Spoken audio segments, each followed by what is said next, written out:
ناظرین، آج ہم پھر ایک نئی معلومات کے ساتھ حاضر ہوئے ہیں، تو شروع کرتے ہیں۔ بسم اللہ الرحمن الرحیم۔ عابدہ بنت سماط رضی اللہ عنہا جو بدر کی لڑائی میں شریک تھے اور لیلۃ العقبہ کی 12 نقیبوں میں سے تھے،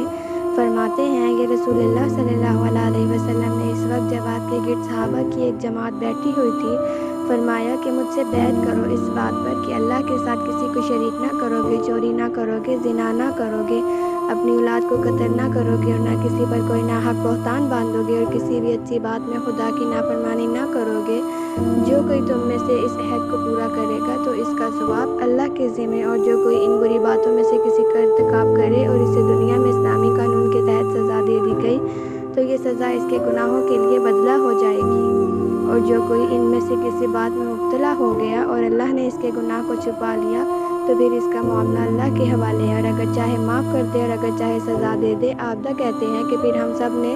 ان سب باتوں پر آپ صلی اللہ علیہ وسلم سے بیعت کر لی۔ اگر آپ کو ہماری ویڈیو اچھی لگی ہو تو ہمارے چینل کو سبسکرائب کریں، لائک کریں، کمنٹ کریں۔ شکریہ، جزاک اللہ۔